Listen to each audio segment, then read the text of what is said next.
Paulo, a grande discussão do momento envolve o nome de Hugo Mota. Hugo Mota vai se reunir com a oposição na segunda-feira. Ao que tudo indica, vai discutir a anistia para pautar ou não pautar a anistia. Mas, por outro lado, uma pesquisa revelou que 67% da Paraíba, estado dele, apoia o presidente Lula, aprova o presidente Lula. E alguns aliados de Hugo Mota já aconselham ele a não bater de frente com o Alexandre de Moraes na questão do IOF. Então, nós temos Hugo Mota na pauta do IOF, Hugo Mota na pauta da anistia, Hugo Mota sendo metralhado nas redes com vídeos de IA, com memes e com tudo mais, e Hugo Mota vendo a sua aprovação, o seu prestígio sendo aí, antes mesmo de crescer, já bombardeado.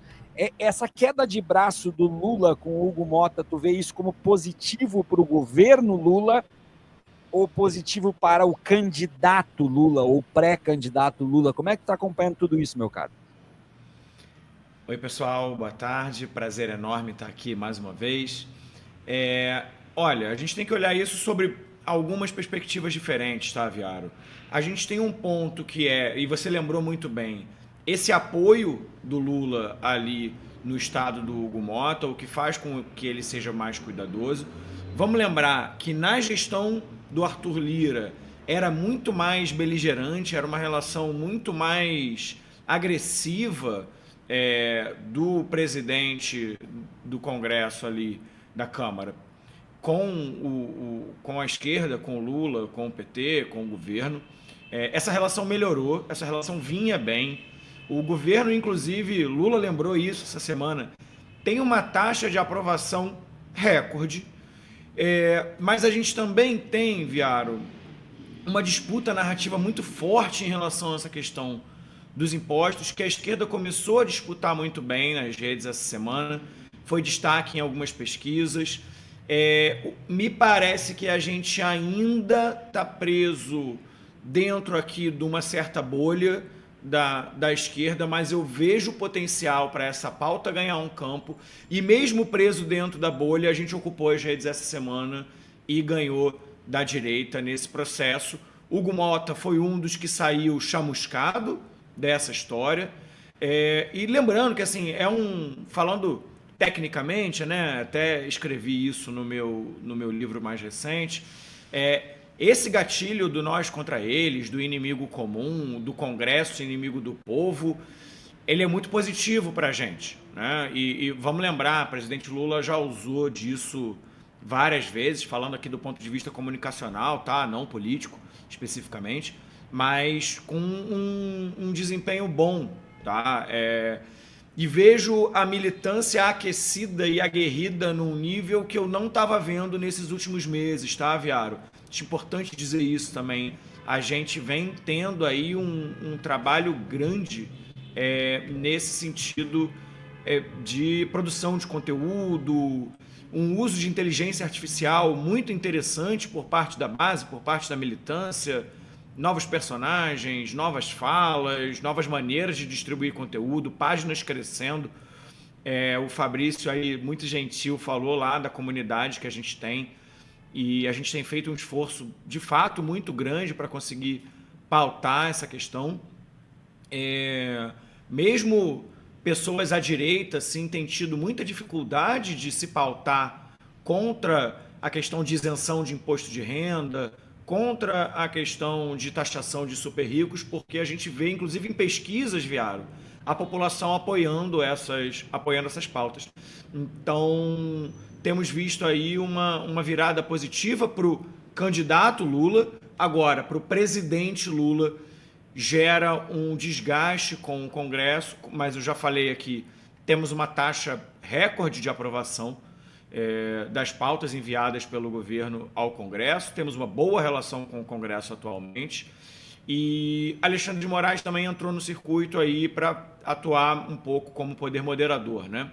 Então a gente tem essa questão também de tentar distensionar, porque não me parece ser interesse do governo. A própria Gleisi fez um pedido nessa direção, né, que está ali na relação institucional do governo, não me parece ser interesse do governo entrar em conflito direto com o Congresso, mas é uma disputa que a gente, como sociedade, precisa fazer e que eu acho que Lula tem sido habilidoso no sentido do tom e das ações que tem tomado em relação a esse processo.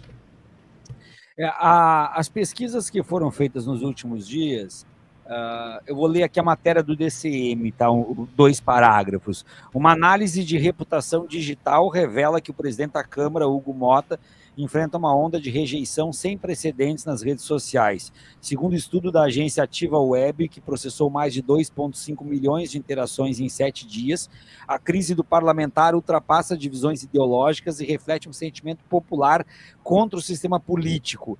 Não é da direita nem da esquerda, é do povo contra o sistema, onde Hugo Motta emergiu como novo vilão digital, afirmou Alec Maracajá, CEO da Ativa Web. A pesquisa, que cruzou dados de Facebook, Instagram, X e TikTok, identificou que 68% das menções ao deputado foram puramente emocionais, com linguagem agressiva e simbólica.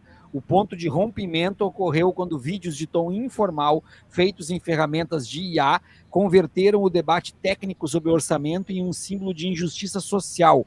Palavras-chave como amigo dos ricos, Eduardo Cunha 2.0 e vergonha nacional dominaram as discussões. Não foi um algoritmo que destruiu a imagem de Hugo Motta, foi o sentimento coletivo de um povo que cansou da política para poucos, analisou o Maracajá.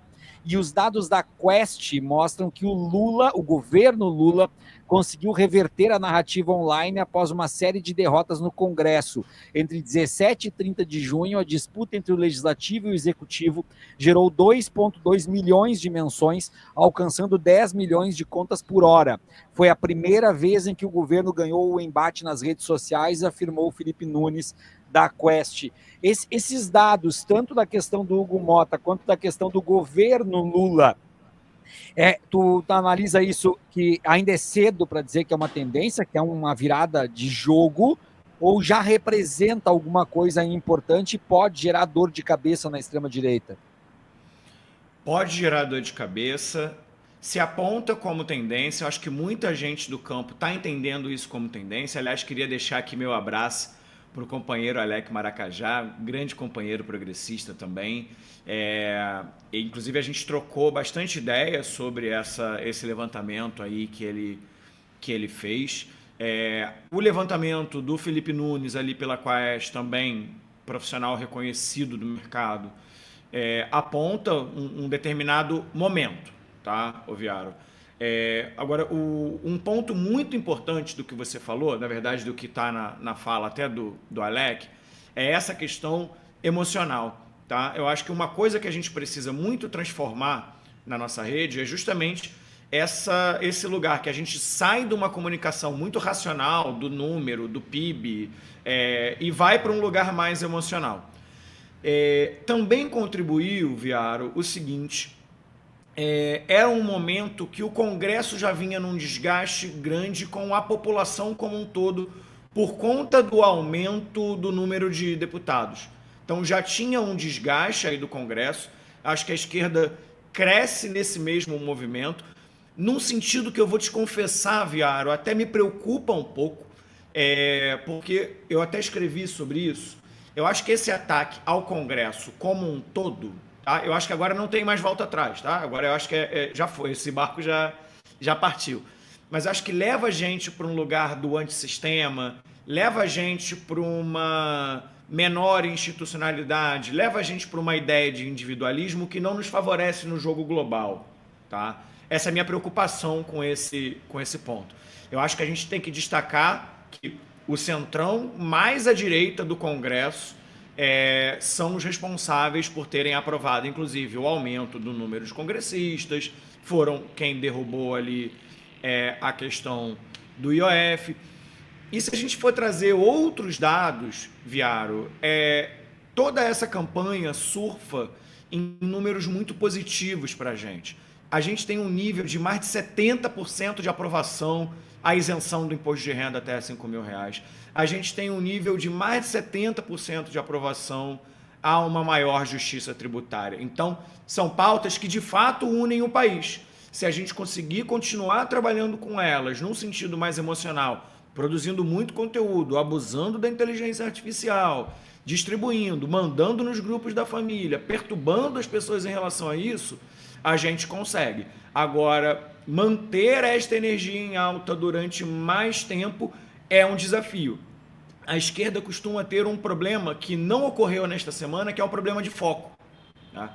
A gente acha uma pauta boa, logo depois entra outra. Acha uma pauta boa, entrou lá o primo do Nicolas traficante, daqui a pouco já muda a pauta. Acho que a gente precisa se concentrar nessa pauta. Levantar isso como bandeira. Falar cada vez mais, sim, da taxação BBB. Ontem mesmo eu estava como contraponto de esquerda ali, fui convidado pela Jovem Pan, e houve nenhum argumento contra a questão de que há um reconhecimento da injustiça tributária do país, há um reconhecimento que a direita votou a favor do aumento do número de congressistas, há um reconhecimento que a direita não votou a favor da proposta do governo do fim dos supersalários, não votou a favor do governo na proposta das emendas, o Centrão e a direita do Congresso. Então, eu acho que esses são os elementos centrais que a gente precisa trabalhar, porque eles são elementos que ganham a população, eles são elementos que espalham e estouram a bolha da esquerda. Agora, a gente precisa continuar, a gente precisa dar outras roupagens para esse material, a gente precisa fazer isso chegar no gamer, no humorista, no influenciador fitness,